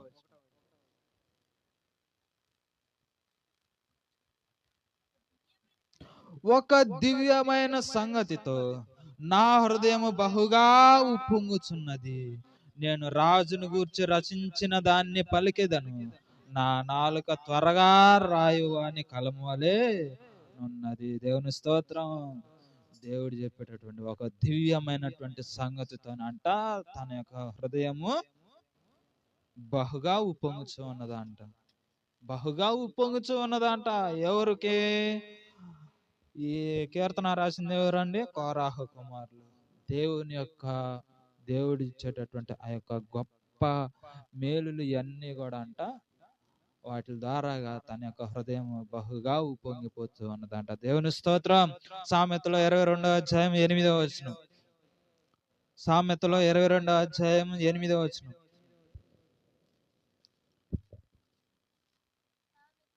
22వ అధ్యాయం 8వ వచనం.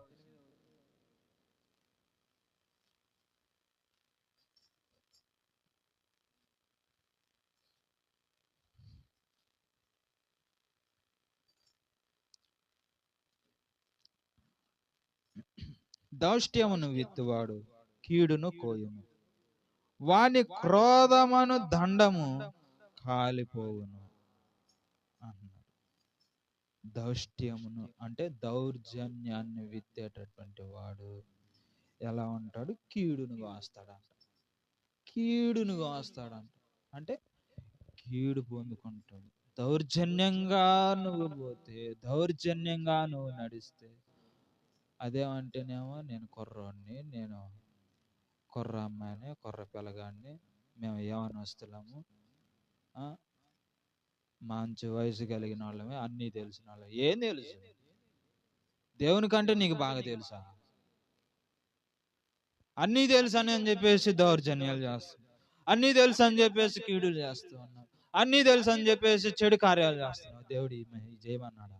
అన్నీ తెలుసు అంటున్నావు, దేవుని గురించి తెలియదా? రేపొద్దున ఇదే క్వశ్చన్ దేవుడు అడిగితే నువ్వేం సమాధానం చెప్తావు? తీర్పు దినంలో ఇదే క్వశ్చన్ దేవుడు నిన్ను అడుగుతాడు.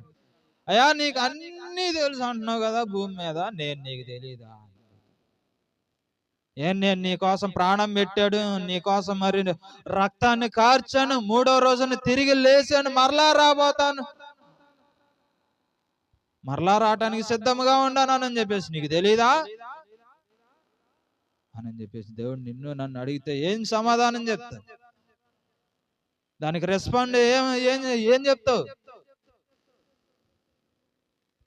సమాధానం ఉందా ప్రియ దేవుని బిడ్డలారా? సమాధానం లేదు. కారణం ఏంది? చిన్న పిల్లల కాడ నుంచి ముసలోళ్ళ దాకా కూడా బూతులు మాట్లాడే వాళ్ళు లేరు.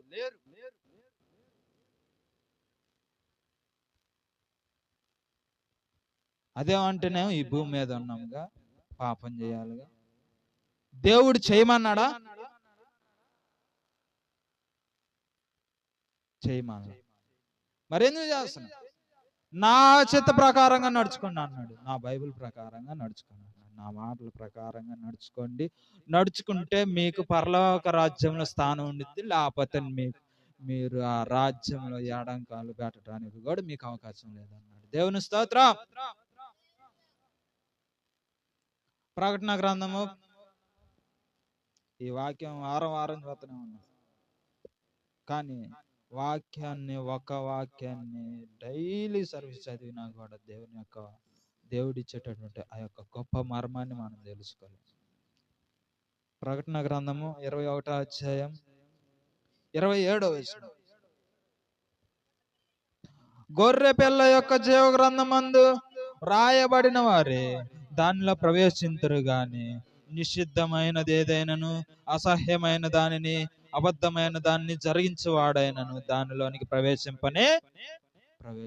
దేవుని స్తోత్రం. ఇదండి, పరలోక రాజ్యంలో చేర్చబడాలంటే అబద్ధాలు ఉండకూడదు, దొంగతనాలు ఉండకూడదు, అసహ్యించుకోకూడదు, నరహత్య చేయకూడదు, వ్యభిచరించకూడదు, విగ్రహారాధన చేయకూడదు, విగ్రహాలకు అర్పించినటువంటి అవి కూడా తినకూడదు. ఏంటి? విగ్రహార్పితం లేనటువంటి పలహారములు కానీ ఏవైనా కానీ తినకూడదు. మనకి ఇష్టం వచ్చినట్లుగా నడవకూడదు అంట, దేవుడికి ఇష్టం వచ్చినట్లుగా నడవాలి. ఇప్పుడు మనం దేవునికి ఇష్టం వచ్చినట్లుగా నడిస్తే పరలోక రాజ్యంలో మన ఇష్టానుసారంగా దేవుణ్ణి ఆరాధించగలుగుతాం. మనకి ఇష్టమైనటువంటి విధముగా పరలోక రాజ్యంలో దేవుని స్తుతించగలుగుతాం, దేవుణ్ణి ఆరాధించగలుగుతాం, దేవుణ్ణి సేవించగలుగుతాం ఉంటాం. దేవుని స్తోత్రం. మత్తయి సువార్త 12వ అధ్యాయం 33వ వచనం. మత్తయి సువార్త 12వ అధ్యాయం 33వ వచనం. చెట్టు మంచిదని ఎంచి దాని పండు కూడా మంచిదే అని ఎంచండి, లేదా చెట్టు చెడ్డదని ఎంచి దాని పండు కూడా చెడ్డదే అని ఎంచండి అని అంటున్నాడు. దేవుని స్తోత్రం. చెట్టు దాని పండు వలన దాని విలువ తెలియబడింది. దేవుని స్తోత్రం. ఇప్పుడు మామిడి చెట్టు ఉందండి, యాప చెట్టు ఉంది. యాప చెట్టు ఉంది. యాప చెట్టుకి ఏం కాయలు కాస్తాయి? యాపకాయలు కాస్తాయి, మామిడికాయలు కాస్తాయి.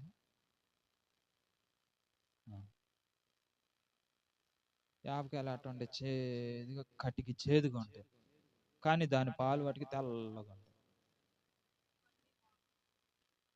పండుగ కూడా చేదుగానే ఉంటాయి.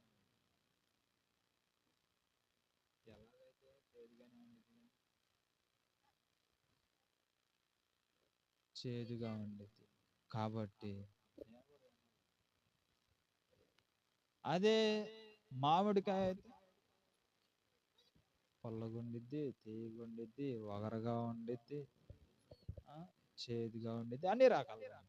ఒక చెట్టు ఏమది, ఒక చెట్టుకి అన్ని రకాల కాయలు వస్తాయి. పోనీ యాపిల్ చెట్టుకి, యాపిల్కాయ చెట్టుకి, పోనీ ద్రాక్ష చెట్లకి, పోనీ ఇది దానిమ్మకాయ చెట్టుకి చేదు ఎందుకండి? తీయగా ఉంది. కాబట్టి ఒక్కో చెట్టుకి ఒక్కొక్క విధముగా దేవుడు ఇచ్చి ఉన్నాడు. మరి మనకి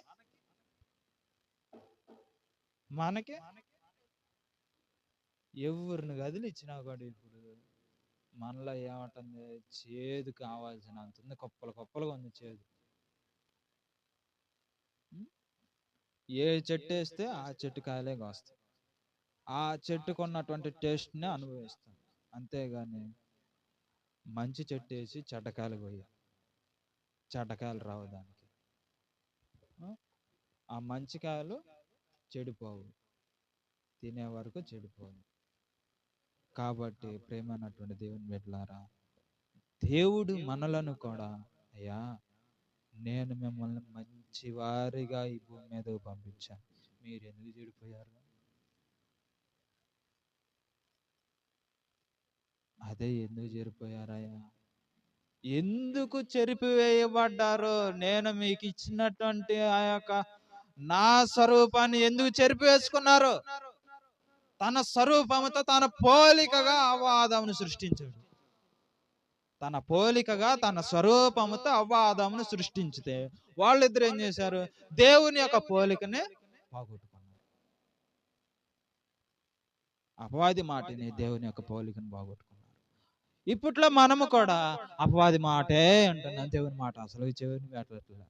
మళ్ళీ వచ్చావా ప్రభువా ప్రభువా ప్రభువా ప్రభువా, నా కష్టాలు తీరువయ్యా, నా అప్పులు తీరువయ్యా, అయ్యా అయ్యా అయ్యా యేసయ్యా, నేను పలాని కష్టంలో ఉన్నానయ్యా. కష్టం వచ్చినప్పుడే దేవుడు, కష్టం వచ్చినప్పుడే దేవుడు. ఒక పాస్టర్ గారు పాట పాడతాడు, కష్టం వచ్చినప్పుడే కాదు ప్రార్థన, నీకు నష్టం వచ్చినప్పుడే కాదు ప్రార్థన, కష్టం వచ్చినప్పుడే కాదు ప్రార్థన, నీకు నష్టం వచ్చినప్పుడే కాదు ప్రార్థన. ఎప్పుడంట ప్రార్థన? సంతోషము ఉన్నప్పుడే కాదు ప్రార్థన. ఎప్పుడు? ఆదివారం వచ్చినప్పుడే కాదు ప్రార్థన. మిగిలింది ఇంకెప్పుడు ప్రార్థన? ప్రతిరోజు చేయాలి, ప్రతిరోజు దేవుని మాట వినాలి, ప్రతిరోజు దేవుని మాటకి విలువ ఇవ్వాలి. అందుకని నేను రోజు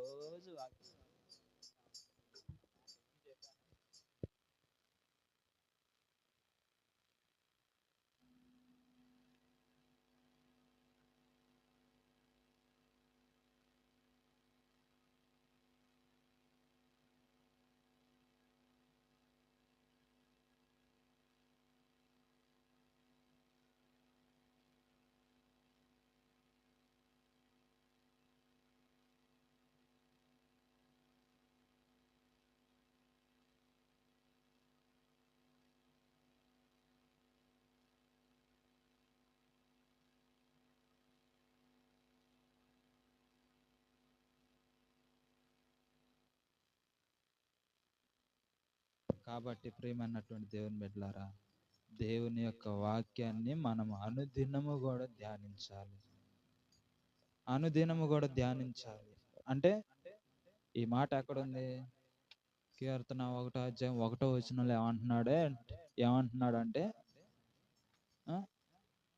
1 కీర్తనల గ్రంథము 1:1 దుష్టును ఆలోచన చొప్పున నడవక, పాపుల మార్గమును నిడవక, అపహాసకులు కూర్చుండు చోటను కూర్చుండక, యెహోవా ధర్మశాస్త్రమునందు ఆనందించుచు దివారాత్రములు దాన్ని ధ్యానించేవాడు ధన్యుడు. దేవుని స్తోత్రం. కష్టం వచ్చినప్పుడే దాన్ని ధ్యానించమంటున్నాడా? బాధ వచ్చినప్పుడే ధ్యానించమంటున్నాడా? శోధన వచ్చినప్పుడే ధ్యానించమంటున్నాడా?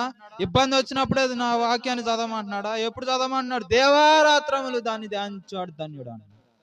యెహోవా ధర్మశాస్త్రమునందు ఆనందించుచు దివారాత్రములు కూడా దేవుని యొక్క వాక్యాన్ని ధ్యానించేవాడు ధన్యుడు అని అంటున్నాడు. దేవుని స్తోత్రం. నెక్స్ట్ యోహాను సువార్త 4:36 ఈ యొక్క వాక్యాన్ని చదువుకొని ఇంకా మనం ముగించుకుందాం అండి. యోహాను సువార్త 4:36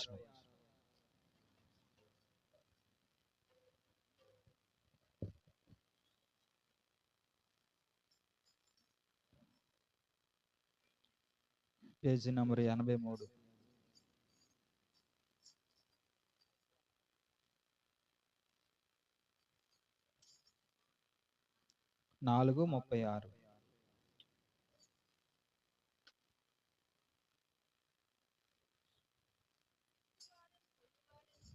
విత్తువాడును కోయువాడును కూడా సంతోషించున్నట్లు కోయువాడు జీతము పుచ్చుకొని నిత్య జీవార్థమైన ఫలము సమకూర్చుకొనుచున్నాడు.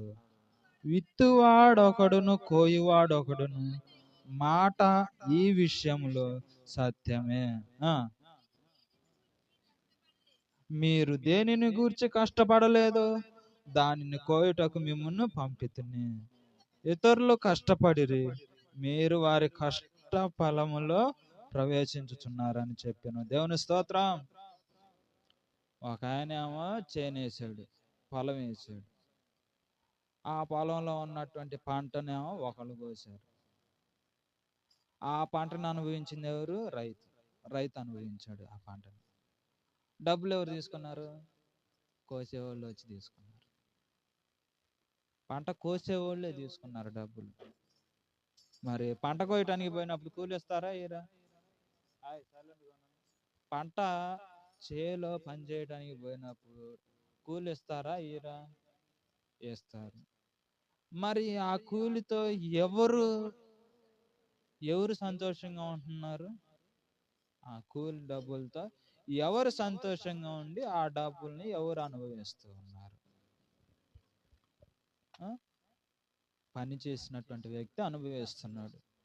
దానికి ప్రతిఫలాన్ని చేయనాయన కూడా అనుభవిస్తూ ఉన్నాడు. దేవుని స్తోత్రం. అలాగనే దేవుడు మనలను ఫలింప చేయటానికి, మనలను ఆయన యొక్క మంచి మార్గంలో నడిపించటానికి ఒక మంచి పొలములో మంచి నిజమైనటువంటి ద్రాక్షావళిని వలె ఉన్నాడు దేవుడు. ద్రాక్షావళి వలె ఉన్నాడు. ఆ ద్రాక్షావళికి వ్యవసాయకుడు ఎవరు? యేసు ప్రభు ద్రాక్షావళి. ఆ ద్రాక్షావళికి వ్యవసాయకుడు ఎవరు? వ్యవసాయకుడు ఎవరు? ఏంది ఆన్సర్ తెలీదా? యోహాను సువార్త 15:1 ఉంది దానికి ఆన్సర్.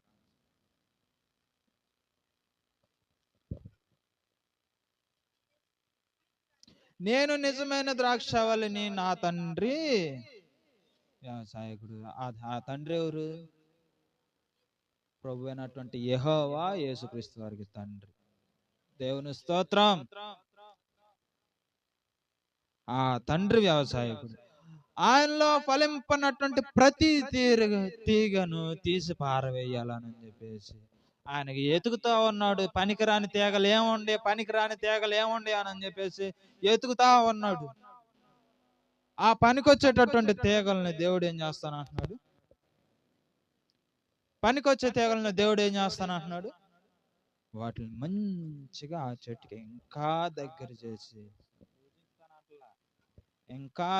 చేసి అవి ఇంకా ఫలింపబడాలని చెప్పేసి ఆ చెట్లో ఉన్నటువంటి రాళ్ళు రప్పలు మొత్తం కూడా తీసేసి నీట్గా చేసి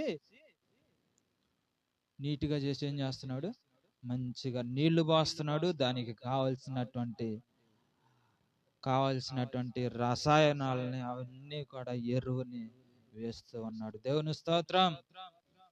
వేసి మంచిగా ఫలించేటటువంటి చెట్టు వలె చేస్తూ ఉన్నాడు. ఎవరు? తండ్రి అయినటువంటి యెహోవా, కుమారుడైనటువంటి యేసుక్రీస్తు వారు మనలను పరిశుద్ధపరిచ పవిత్రపరుస్తూ ఉన్నాడు. దేవుని స్తోత్రం.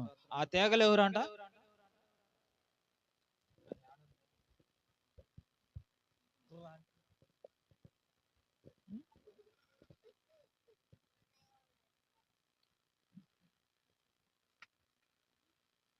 ఎక్కడ ఉందంటే 3వ వచనం చదవండి.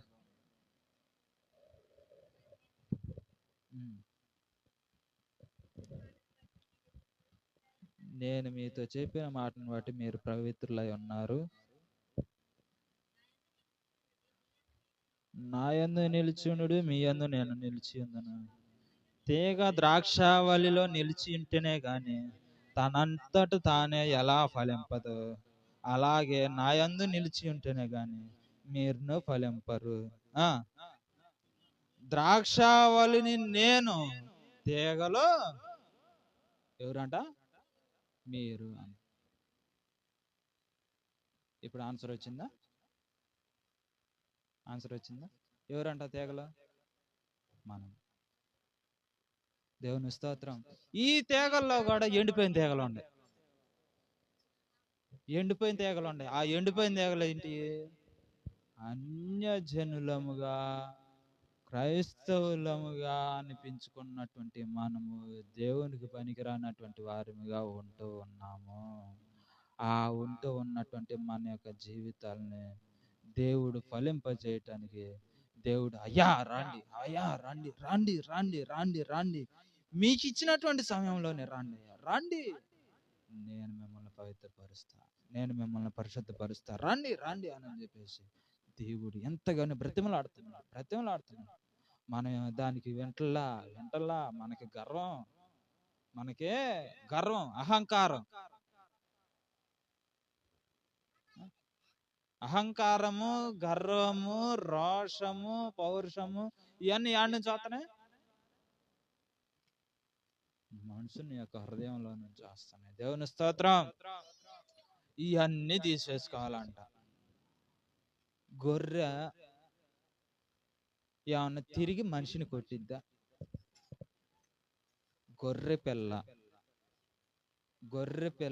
తిరిగి మనిషిని కొట్టిద్దా, పొడిచిద్దా, తన్నిద్దా, మాట్లాడిద్దా? ఎదురు తిరిగి మాట్లాడిద్దా? మాట్లాడదు. అదొకటేగా. అరిచిద్ది, ఆకలి అయినప్పుడు అరిచిద్ది, అయ్యో నాకు ఆకలి అవుతుంది, నా ఆకలిని తీరన్నారని చెప్పేసి అరిచిద్ది, అంతే. అంతేగాని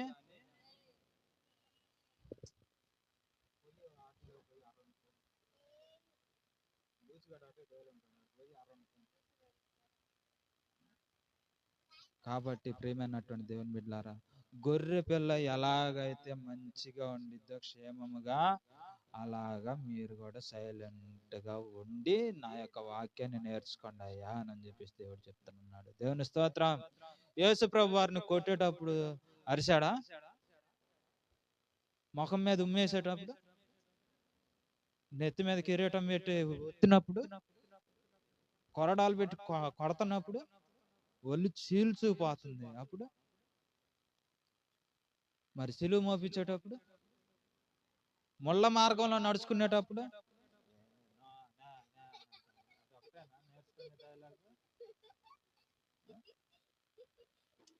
ముళ్ళ మార్గంలో నడుచుకునేటప్పుడు దేవుడు ఏమన్నా ఎదురు తిరిగాడా? ఏ చంప మీద పెట్టి కొట్టినప్పుడు ఏమన్నా ఎదురు తిరిగాడా? దొంగలు పట్టుకొని పోతున్నారు, నేను దొంగను కాదు, నేను ద్రోహిని కాదు అని చెప్పేసి ఎదురు తిరిగాడా? నన్ను ఎందుకు పట్టుకుంటున్నారు అని చెప్పేసి అన్నాడు. పట్టుకొని పోతున్నారుగా పోనీ. ఇప్పుడు ఇంట్లో భార్యని కాదు, పిల్లల్ని కాదు, తండ్రిని కాదు, పుట్టిన కొడుకులను కూడా కాదు, ఎవరిని పట్టుకున్నా గానీ ఇదిగో ఇప్పుడు వేస్తే ఏమని నవ్వితే చంప పగలు కొట్టిద్దంట.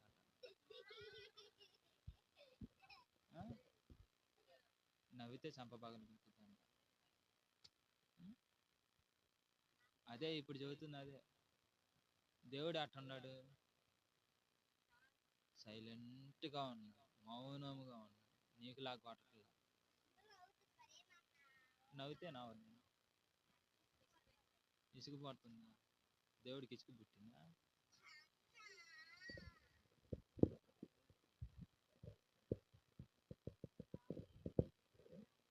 కాబట్టి ప్రియమైనటువంటి దేవుని బిడ్డలారా, నన్ను పోలి మీరు నడుచుకోండి అని అంటున్నాడు. దేవుని స్తోత్రం. వాక్యాన్ని ఎంతసేటు చెప్పినా, ఎంతసేటు అంటున్నా కూడా మనకి ఇంకా వినాలనిపించింది. ఎందుకంటే దేవుని యొక్క వాక్యము మన యొక్క జీవాహారమై ఉన్నది. దేవుని స్తోత్రం. ప్రియమైనటువంటి దేవుని బిడ్డలారా, దేవుడు మనకి ఇచ్చినటువంటి ఈ యొక్క సమయాన్ని బట్టి దేవునికి కృతజ్ఞతాస్తుతులు, స్తోత్రాలు, వందనాలు చెల్లించుకుంటూ, దేవుడు మరొక అవకాశం ఇస్తే వచ్చే వారంలో కూడా మనం అందరం కలిసి దేవుని యొక్క వాక్యాన్ని విని, ఈరోజు మనం తీసుకున్న అంశం ఎంత పొడుగునుంది, అందుకని ఎంత లేట్ అయింది, లేకపోతే 1:30 కల్లా క్లోజ్ అయిపోయింది. కాబట్టి ప్రియమైనటువంటి దేవుని బిడ్డలారా, ఈరోజు లేట్ అయింది కాబట్టి ఉన్నోళ్ళందరూ కూడా క్షమించండి, ప్రార్థన చేసుకుందండి. అందరూ కూడా ప్రార్థన చేసుకుందండి. ఎందుకంటే మనుషుడు ఏది విత్తుతాడో ఆ పంటనే కోయును అని చెప్పేసి దేవుని యొక్క వాక్యములో మనము వినినటువంటి రీతిగా మన యొక్క జీవితాల్లో మన యొక్క పొజిషన్లో, మన యొక్క నడతలో దేవునికి ఉపయోగపడినటువంటి ఏమేమి ఉన్నాయో దేవునికి వ్యతిరేకమైన ఏమున్నాయో, దేవునికి వ్యతిరేకమైనటువంటి పనులు ఏమని చేస్తూ ఉన్నాయి అని చెప్పేసి అందరము కలిసి ప్రార్థన చేసుకుందండి. ప్రార్థన. మహాపరిశుద్ధుడా, ప్రేమ కలిగిన దేవ, అందరు కళ్ళు మూసుకొని ప్రార్థనలో ఏకీభవిద్దాం. నీకే స్తుతులు స్తోత్రాలు వందనాలు చెల్లించుకున్నాం ప్రభా. అయ్యా, దౌష్ట్యమును విత్తి కీడును కోయివాడు తనకు తానే నాశనము తెచ్చుకున్నట్టు. అయ్యా, మేము క్రైస్తవులముగా అనిపించుకొని ఎదుటి మరి మీకు మాదిరిగా ఉండటానికి మర్చిపోయి మా ఇష్టానుసారంగా మేము నడుచుకుంటూ ఉన్నాం. మమ్మల్ని చూసి ఎదుటి వాళ్ళు మారి నీ యొక్క ప్రజలుగా మార్చబడాలని చెప్పేసి ఈ యొక్క ఆశ తీసివేసుకొని ఈ భూమి మీద మేము సుఖంగా ఉంటే చాలు, సంతోషంగా ఉంటే చాలు, మేమందరం కూడా కుటుంబంతో పిల్ల బాబులతో అందరం కూడా సంతోషంగా ఇబ్బంది లేకోకుండా ఉంటే చాలు అని చెప్పేసి మేము అందరము కూడా అనుకుంటూ ఉన్నాం. తండ్రి, ఒకసారి జ్ఞాపకం చేసుకోండి, సాయం చేయండి ప్రభు, ఆదరించండి, నీ కృపని ఆత్మ దయచేయండి ప్రభు. నీ దయను బట్టి, నీ కృపను బట్టి నీ యొక్క మంచి మార్గంలో నడిపించండి, నీ చిత్త ప్రకారం నడిపించండి అయ్యా, నీ యొక్క మంచి మార్గంలో నడిపించండి ప్రభు. అందరూ కలిసి ప్రార్థన చేయాలి. అందరూ కూడా హృదయాన్ని తెరిచి ప్రభా, మన యొక్క నోరు తెరిచి మన యొక్క హృదయపూర్వకంగా దేవుని ప్రార్థించాలి. తండ్రి, సాయం చేయండి ప్రభా. నీకు వ్యతిరేకమైనటువంటి కార్యములు ఏవైతే ఉన్నాయో ఆ యొక్క కార్యముల నుంచి విడిపించండి. నీకు వ్యతిరేకమైనటువంటి పనులుంటే ఆ పనుల నుంచి విడిపించండి అయ్యా. నీ దాసుడు ఎంతసేపు చెప్పినా కూడా వెనుకోకుండా నా తండ్రి అబద్ధాలు ఆడుతూ ఉన్నాం, నరహత్య చేస్తూ ఉన్నాం, విగ్రహారాధన చేస్తూ ఉన్నాం, వ్యభిచరిస్తూ ఉన్నాం అయ్యా, వ్యతిరేకమైనటువంటి పనులు చేస్తూ ఉన్నాం, దురాలోచనలు ఆలోచిస్తూ ఉన్నాం, ముసలమ్మ ముచ్చట్లు మాట్లాడుతూ ఉన్నాం తండ్రి అయ్యా, బూతులు మాట్లాడుతూ ఉన్నాం ప్రభా అయ్యా. నీ యొక్క వాక్యానికి విలువ ఇవ్వట్లేదు, నీ యొక్క పరిశుద్ధ గ్రంథానికి విలువ ఇవ్వట్లేదు. చేయాలి, అందరూ కలిసి ప్రార్థన చేయాలి. ఎవరెవరైతే మరి దేవునికి వ్యతిరేకమైనటువంటి పనులు చేస్తూ ఉన్నారు, దేవునికి వ్యతిరేకమైనటువంటి కార్యాలు చేస్తూ ఉన్నారు, అందరూ కలిసి ప్రార్థన చేయాలి. తండ్రి, సాయం చేయండి ప్రభా అయ్యా. నీ కృపని దయచేయండి ప్రభా అయ్యా. ఓ ప్రభా, ఈ సమయం పోతే మరలా ఇంకో సమయం వచ్చిందో రాదో మనకు తెలియనటువంటి జీవితంలో ఉన్నాము కనుక మనం అందరం కూడా కలిసి ప్రార్థించేద్దాం. తండ్రి యేసయ్యా, సాయం చేయండి ప్రభా అయ్యా. యాకోబు వలె మోసగాడి వలె కాకుండా అయ్యా, నీ చిత్తానుసారంగా మేము అనుసరించి నడుచుకున్నాం. యాకోబు నీ మీద పోరాడి నీ యొక్క ఆశీర్వాదాలు దేవుళ్ళ మేలు పొందుకున్నటువంటి విధముగా మేము కూడా నేను మీరు ఆశీర్వాదం మీరు మా పైన ఉంచేంత వరకు కూడా మా జీవిత కాలం అంతా కూడా నేను నిన్ను స్తుతించి, నిన్ను ఆరాధించి, నీ పైన పట్టుదల కలిగి, నీ పైన విశ్వాసంతో ఉండి, నీ పైన నమ్మకంతో ఉండి నిన్ను ఆరాధించేటటువంటి భాగ్యం దయచేయండి అయ్యా. నిన్ను విడువక, నిన్ను ఎడబాయక అయ్యా, మా జీవిత కాలం అంతా కూడా నీ చిత్త ప్రకారంగా నడుచుకునే భాగ్యాన్ని దయచేయండి. మాలో ఉన్నటువంటి అల్లరితనాన్ని తీసేయండి. అందరూ ప్రార్థించాలి.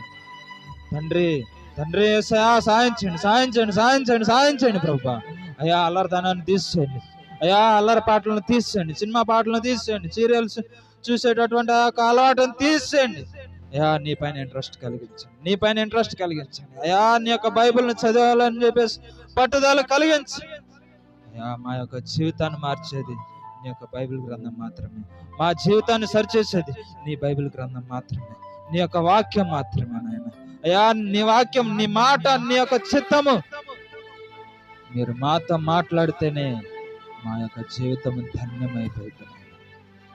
మీరు మాట్లాడనిచో మా జీవితం దేనికి పనికిరానటువంటి జీవితం సార్ జ్ఞాపకం చేసుకోండి, సహాయం చేయండి, ఆదరించండి. నీ కృపను నీ ఆత్మ ఇచ్చిన ప్రభు నీకే స్తుతులు ప్రభు, స్తుతులు స్తోత్రాలు వందనాలు చెల్లించుకున్నాం ప్రభు. నీ దయను బట్టి, నీ కృపను బట్టి నాయన అయ్యా, నీ యొక్క వాక్యాన్ని మంచి సబ్జెక్టును నాయన ఈరోజు మాకందరకు కూడా వినిపించినటువంటి దేవా నీకే స్తోత్రాలు స్తోత్రాలు వందనాలు చెల్లించుకున్నాం ప్రభా. యేసయ్యా, ఈ రోజు నీ యొక్క వాక్యాన్ని వినేటటువంటి గొప్ప అవకాశాన్ని ఇచ్చినందుకు నీకే స్తోత్రాలు ప్రభా. ఎంతో మంది మరణించి ఉన్నారు. ఎంతో మంది నాయన నీ యొక్క వాక్యాన్ని విని కూడా దాని ప్రకారంగా నడుచుకునేటటువంటి అవకాశం లేక, వినేటటువంటి అవకాశం లేక ఎంతో మంది నశించిపోతూ ఉన్నారు ప్రభా. కానీ మాకు ఆ యొక్క గొప్ప వరాన్ని ఇచ్చినందుకు నీకు స్తుతులు ప్రభా. స్తుతులు ప్రభా. స్తుతులు స్తోత్రాలు, వందనాలు చెల్లించుకున్నాం ప్రభా. అయ్యా మాకు మంచి జీవితాన్ని ఇచ్చినందుకు వెళ్ళలేనటువంటి కోట్లాది స్తుతులు, స్తోత్రాలు, వందనాలు చెల్లించుకుంటూ ఉన్నాం ప్రభా. అయ్యా నీ దయ అయితే, నీ చిత్తం అయితే, నీ కనికరం అయితే అయ్యా మరలా వచ్చే వారము కూడా నిన్ను స్తుతించి నిన్ను ఆరాధించే భాగ్యం దయచి అయ్యా. రేపు నా తండ్రి 25వ తారీఖున 26వ తారీఖు నైట్న కూడా నా తండ్రి ఆల్ నైట్ ప్రార్థన కూడా మీరు జ్ఞాపకం చేసుకుని ఆ ఆల్ నైట్ ప్రార్థన కూడా నాయన జయప్రదంగా జరిపించబడినట్లుగా సాయించి ఎవరెవరైతే మరి ఈ యొక్క నూతనమైనటువంటి ఈ యొక్క పండుగలోనికి వచ్చి నిన్ను ఆరాధించాలి, నిన్ను సేవించాలి, నీ ద్వారాగా మారు మనసు పొందాలి అనేటటువంటి ఆశతో ఉన్నటువంటి వాళ్ళని నా తండ్రి తీసుకొని రండి ప్రభా. తీసుకొని వచ్చి ఈ స్థలానికి తీసుకొని వచ్చి నీ యొక్క ఆశీర్వాదాలు పొందుకున్నట్లుగా సాయించండి, రక్షింపబడినట్లుగా సాయించండి అయ్యా. స్వస్థతలు లేకపోతే స్వస్థతలు పొందినట్లుగా సాయించండి అయ్యా. బాధలతో, వేదనలతో, శోధనలతో ఇబ్బంది పడుతున్నటువంటి వాళ్ళకి అందరికీ కూడా నాయన విడుదలగా కలుగునట్లుగా సాయించండి ప్రభా. ఆ యొక్క ఆల్ నైట్ ప్రేయర్లో కూడా నాయన మీరు తోడుగా నేడుగా ముందు నడిపించడం సాయించండి మా ప్రభు అన్నటువంటి యేసుక్రీస్తు పరిశుద్ధమైన నామములో బ్రతిమలాడి అడిగి వేడుకున్నా మా ప్రియ పరమ తండ్రి, ఆమేన్. అందరం కలిసి ఆశీర్వాద ప్రార్థన చేసుకుందండి. పరలోకమందున్న మా తండ్రి, నీ నామం పరిశుద్ధపరచబడును గాక, నీ రాజ్యం వచ్చును గాక, నీ చిత్తం పరలోకమందు నెరవేరినట్లుగా భూమి అందును నెరవేర్చబడును గాక. నేడు అందరం ఆహారం మా దినదినమి దయచేమి తండ్రి. మా ఏడ్ల అపరాధాలు క్షమించిన ప్రకారం మా అపరాధములను క్షమించండి. మమ్మలను సాతాను బారి నుంచి, దుష్టుని నుంచి విడిపించండి. ఎందుకనగా రాజ్యము, మహిమ, ఘనత, ప్రభావములు యుగ యుగములు తరతరములు నీవయ్యున్నావు తండ్రి. ఆమేన్. యేసు రక్తమే జయం, శిలువ రక్తమే జయం. అవాది క్రియలు అనంత నాశనమే పోను గాక. ప్రభు యేసు రక్తం సంపూర్ణ విజయమును, స్వస్థను, సంపూర్ణమైనటువంటి ఆరోగ్యం అనుగ్రహించబడును గాక. ఆమేన్, ఆమేన్, ఆమేన్. తండ్రి, కుమార, పరిశుద్ధాత్మ ఇక్కడ కూడి ఉన్నటువంటి మాకందరికను, నీ సకల పరిశుద్ధులకును, మా కుటుంబములకును, ఉన్నటువంటి నీ యొక్క బిడ్డలకు అందరికీ, వాళ్ళ కుటుంబములకును, మా కుటుంబములకును, మమ్మల్ని నడిపించే నాయకులకును, మా ఆత్మీయ తల్లిదండ్రులకును, ఈ మైక్ ద్వారా ఉన్నటువంటి నీ ప్రజలందరికీ, వాళ్ళ కుటుంబములకును ఎల్లప్పుడు తోడుగా నేడుగా ముందు నడిపించబడును గాక. ఆమేన్, ఆమేన్, ఆమేన్. దేవుని స్తోత్రం.